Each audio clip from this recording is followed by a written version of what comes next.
এক গ্রামে রামলাল থাকত। রামলাল অনেক বাজে লোক ছিল, আর সবসময় গরিবদের জমি আত্মসাৎ করে নিত। ওই গ্রামে চেতন নামে এক কৃষক থাকত। চেতন ও রামলালের কাছে জমি বন্ধক রেখেছিল।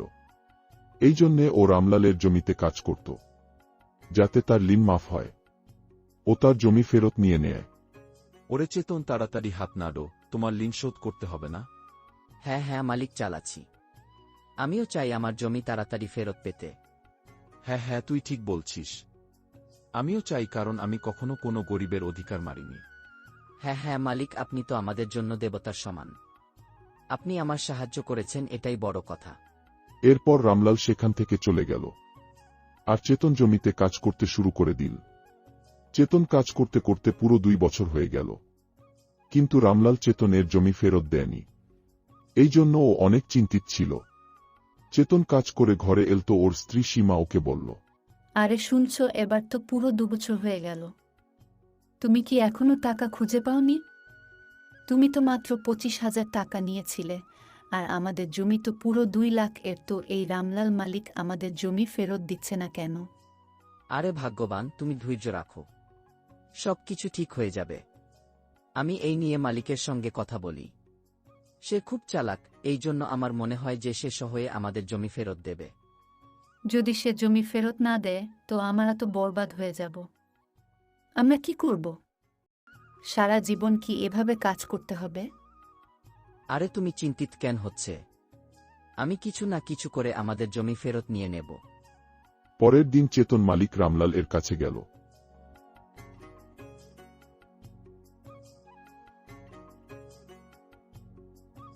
আর ওকে বলল, মলিক, এবার তো পুরো 2 বছর হয়ে গেছে, এবার তো আমার ঋণ শোধ হয়ে গেছে। আরে চেতন, এখন কোথায় শোধ হয়ে গেছে তোমার ঋণ? এখন তো তোকে এবারও কাজ করতে হবে, তবে ঋণ শোধ হবে। কি মালিক, এসব আপনি কি বলছেন?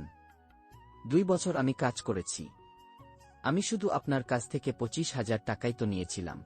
হ্যাঁ হ্যাঁ, আমি জানি, আমাকে বেশি বলার দরকার নেই। আমি যেইটুকু বলছি ওইটুকুই করো। যদি জমি ফেরত চাই তো কাজ তো করতেই হবে, নয়তো যা নিজের ঘর। এই শুনে চেতন বুঝতে পেরে গেল কি এবার মালিক ওর সাথে বেইমানি করছে।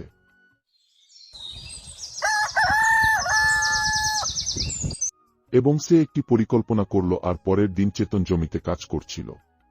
তো ও এক চকচকে পাথর তুলে সোজা নিজের ঘরে এসে গেল। যখন এই কথাটা রামলাল জানতে পারল, তো সে চেতনকে ডেকে বলল,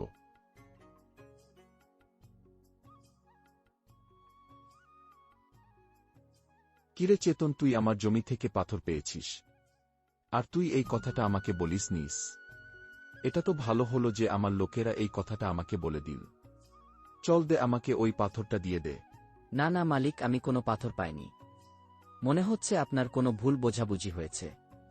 না, আমার কোনো ভুল বোঝাবুঝি হয়নি। আমার লোকেরা বলেছে যে তুই এক প্রচুর সুন্দর পাথর পেয়েছিস, নিশ্চয়ই ওটা হীরে হবে। এই জন্য তুই আমাকে মিথ্যা বলেছিস। তাড়াতাড়ি পাথরটা দিয়ে দে। আরে না না মালিক, ওই পাথরটা হীরা নয়, ওটা জাদুকরি পাথর। আর ওটা আমি আপনাকে দেব না, কেননা ওটা আমি পেয়েছি। কি তুই আমাকে দিবি না? ওটা আমার জমিতে বেরিয়েছে, এই জন্য ওতে আমার অধিকার। না, ওকে আমি বার করেছি, এই জন্য ওতে আমার অধিকার। যদি আপনি আমার কাছ থেকে জোর করে ছিনিয়ে নাও তো আমি পঞ্চায়েতে যাব। এই শুনে মালিক রামলাল অনেক অস্থির হল, কেননা ও জানত যদি পঞ্চায়েতে যায় তাহলে তো পাথর ওই পাবে। আর ও চেতনকে বলল, আচ্ছা চেতন, তুই তো নিজের লোক, পঞ্চায়েতে যাওয়ার কথা কি বলছিস? তুই আমাকে ওই জাদুকরি পাথর দিয়ে দে, ওর বদলে তোকে তোর জমি ফেরত দিয়েছি। আমার আপনার কথায় কোনো বিশ্বাস নেই। আমি কি জানি কি জাদুকরি পাথর নিয়ে যদি জমি ফেরত না দিন। আরে না না, আমার কথায় বিশ্বাস কর। ঠিক আছে, তাহলে তুই এটা কর, প্রথমে তোর জমির কাগজ নিয়ে নে, তারপর আমাকে জাদুকরি পাথর দিয়ে দিস, ঠিক আছে? ঠিক আছে, এটা হল কথা। আমি এখনই আমার ঘর যেয়ে জাদুকরি পাথর নিয়ে আসছি, ততক্ষণ পর্যন্ত আপনি কাগজ ঠিক করে রাখুন। আর এই বলে চেতন নিজের ঘর গেল। এবং কিছু সময় পর ও চকচকে পাথর নিয়ে এল। ওকে দেখে মালিক চেতনকে জমির কাগজ ফেরত দিয়ে দিল। এবং তারপর চেতন রামলালকে ওই পাথর দিয়ে দিল। আর ও ঘরে চলে এল। আমি জাদুকরি পাথর পেয়ে গিয়েছি। এবার তো আমি মালামাল হয়ে যাব। হে জাদুকরি পাথর, আমাকে অনেক সোনা এবং রূপো দিয়ে দে। কিন্তু পাথর ওকে কিছুই দেয়নি। এর উপর মালিক বলল, হে জাদুকরি পাথর, আমাকে অনেক মাল দে। জাদুকরি পাথর দিয়ে দে, তাড়াতাড়ি দে, আমি মালামাল হতে চাই, তাড়াতাড়ি দে। কিন্তু এখনো পাথর কিছু করেনি। এর উপর মালিক অনেক বেশি রাগ করে। আর ও ওই পাথরটা ফেলে দিল, যা এটিকে 2 টুকরো করে ফেলেছে। এরপর রামলাল চেতনের বাড়ি গেল। তুই আমাকে বোকা বানালি, ওই জাদুকরি তো আমাকে কিছুই দিল না। আমি জানতাম কি ও আপনাকে কিছুই দেবে না, কেননা ওই পাথর সাধারণ ছিল। এই জন্য আমি ওর উপর সোনার জল ঢেলে দিয়েছি, যার দ্বারা ও জাদুকরি মনে হয়। কেননা আমি আমার জমির কাগজ ফেরত পেতে চেয়েছি। আপনি আমার সাথে প্রতারণা করছিলেন।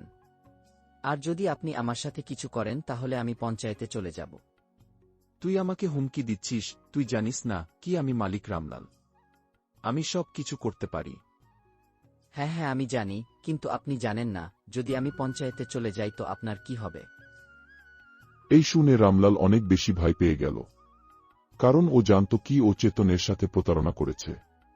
আর এই জন্য ও চুপচাপ সেখান থেকে ফিরে গেল। আর চেতন অনেক খুশি হয় কি ওর জমি ও ফেরত পেয়ে গেছে।